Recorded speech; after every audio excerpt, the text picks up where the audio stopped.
Jon Burton, back to him. Jon is a TV sports reporter now in Nashville and has been for a very long time.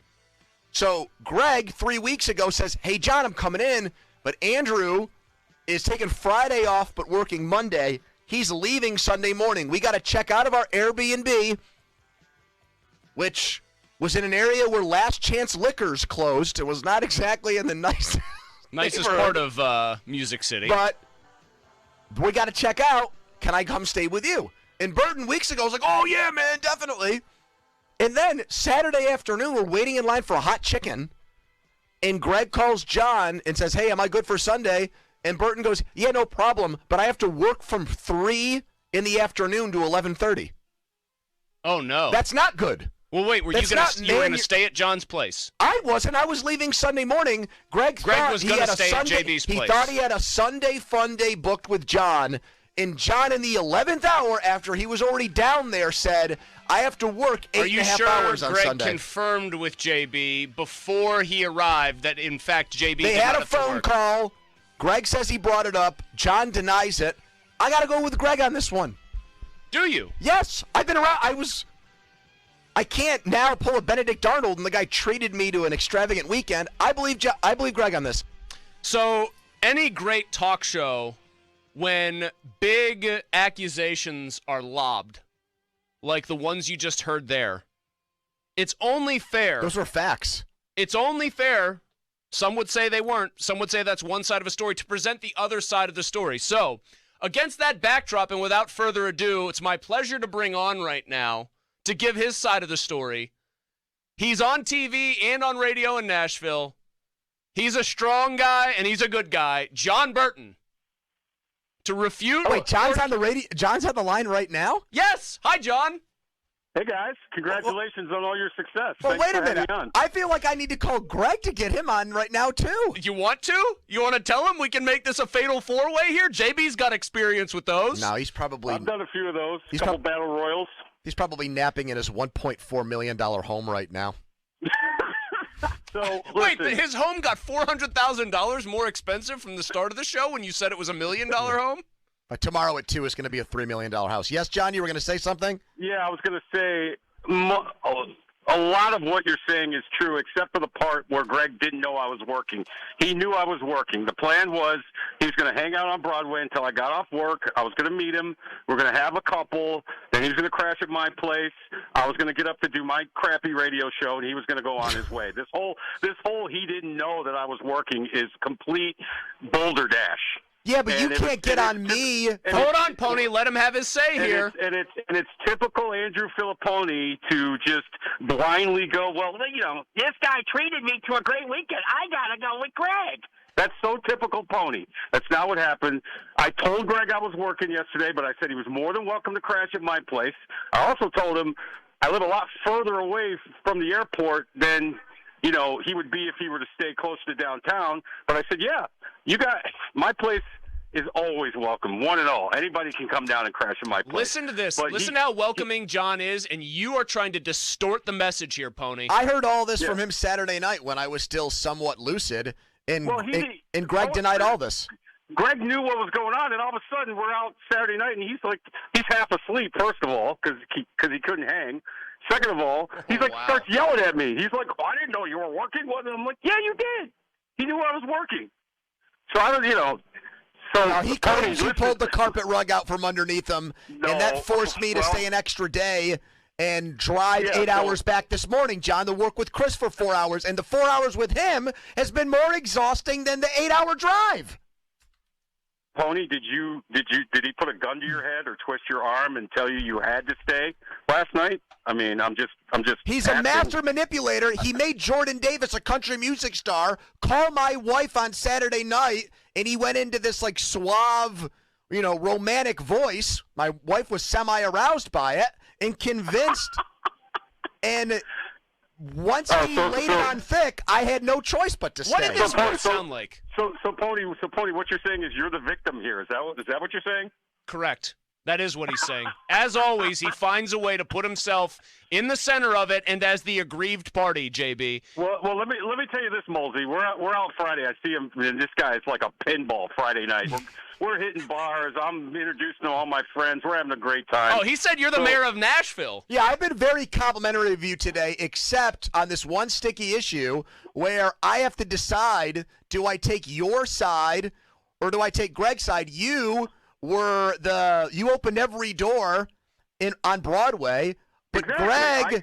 Greg paid for every door for me. Greg, I extended my arms to you as Johnny Nashville, the mayor of Broadway. I extended my arms and said, come into my world. I was so happy to see you guys. I couldn't have been happier. You guys made my weekend. I was getting my ass kicked at work all weekend. You guys made it a lot better with that freaking outdoor game that I was covering. And I was in a nice suite at that game because of Greg and his generosity. Right. So how do I go against him then, John? Well, you're either going to be right or you're going to be wrong. I mean, I'm just telling you what the deal was. So Mosey, we're out, right? We're at the Second Fiddle in Broadway. My friend Jen is working behind a bar. Beautiful young lady. She's married, from by the way. California. Yeah, she's from Northern California. She's a bodybuilder. She works for the Nashville Fire Department. She used to be a NFL cheerleader. So, Pony's sitting there doing his thing, and he's like, "You used to be a cheerleader?" And she's like, "Yeah." So she goes to her phone and calls up a really nice picture of her, working the game at a 49ers game. And he looks at it and goes, "Oh, my God, you look so hot in this picture." No, I did not. Yes, you did. Now I'm going to deny Pony, that. Pony, My wife yes, might be you listening. Did. Pony, yes, you did. But no, it was just the fact that you were like surprised, and she had this quizzical look on her face. Oh, like she was offended, like she hasn't aged well, kind of deal. Yes, I don't remember that. That's yeah. Oh, God. Now it's even worse. No, I think John. I'm surprised. Did she show a picture of her like fighting fires? Oh my God, you're really a firefighter. Listen, this is not. We're not breaking any new ground with John. You know how many times? Do you like Backdraft? What a movie! Do you know how many times he's had to apologize for my actions before? Like, remember when you had to explain to Hines Ward that I wasn't that bad of a guy? Yeah. He confronted me in the locker room one day, and he's like, "Hey, man, what's with this Tony guy? Why is he bashing me?" Because they're throwing shovel passes to you to get 1,000 catches, Hines. That's why. Well, Pony, to be fair, you went on the air and you said, "Hines Ward, shut up just because you're not getting the ball. Shut up. I don't want to hear it." John, that does sound like Pony. They had a parade for the guy when he won Dancing with the Stars. I had to make fun of that. It was a low moment in Pittsburgh. You know what they say history. though, John? Nobody gave him a chance to win Dancing with the Stars. Well, Mosey, that was the famous "I can't control where the ball goes" quote. So Pony was, you remember that? Yes, so Pony was reacting to that, and he basically went on Pittsburgh airwaves and told Hines Ward to shut up. Again, that doesn't really go. No, over too that well. again sounds like Pony. What do you mean? I've been very fair in my critiques of the Steelers the last person to get a Pittsburgh Steeler or somebody adjacent to the team that furious with them was definitely me. I've been very. I heard Joey Porter almost ripped your Correct. Ripped your head off. Joey Porter, it looked like was going to do for a minute there was going to do a Mortal Kombat finishing move on me in broad daylight. I will bring this to air, John. But I did. But unlike Pony, I like talked and I think was the calmer, cooler head in that situation. And like that's not saying anything. You were calmer than Joey Porter. That's like such a low bar to clear. Hey, you're saying that right now, not me. I de-escalated that situation like a professional. Peasy's my guy, man. I'll never say anything bad about Peasy. I hosted his weekly TV show the year in 2005 when they won the Super Bowl. It was a blast. But John did admit when we were down there, and I'll say this on the radio station now. He said you've been very objective and fair when it comes to the Steelers lately, and I just wanted you to know that. And I said, thank you, John. That means so much. Well, that's my influence on him, John. He couldn't be. Hey, Chris. That's not what I said. That's not at all what I said. I said the exact opposite. Yeah, it sounds about right. Sounds about right. If he was being fair and objective, it would be my doing, like that I was rubbing off on him. Of course, Mosey. Of course. So overall here, to make a long story short, Giannotti's the bad guy in all this because he's pretty much calling you a liar. Yeah, I'm sure he dog cussed me the whole day, and he's basically He saying said I'm a Jon liar. Burton doesn't. He said not only does he not have the 3 eyes, he doesn't even have one. And I'm like, whoa! That's not what he 0 eyes. Now, Pony, was that a work or a shoot? He did, I still don't really know what that means. A shoot is when it's real heat. A work is not. Yeah, I think it's a work shoot. To be honest with you, yeah. I texted G this morning. We're all good. Everything's fine. The real villain here is sitting right across from me, JB, and he has tried to inflame the situation repeatedly. John, do you think? Yeah, this is a guy who got treated to a Kings weekend, man. That's right. That's 100% right. And this is how he hockey game. He got a free 5-star steak dinner for free. Correct. He got drinks for free. Yep. Also true. I got lines down the street outside of bars. They're with me. We go right in, and he's still stirring stuff up. This Correct. is what he does. That's the quintessential Pony. 2 people, you and Giannotti, hook him up for a tremendous weekend, and all he's got is trouble to cause. John, would you agree that Mueller would have had a very hard time hanging and keeping up with us, though?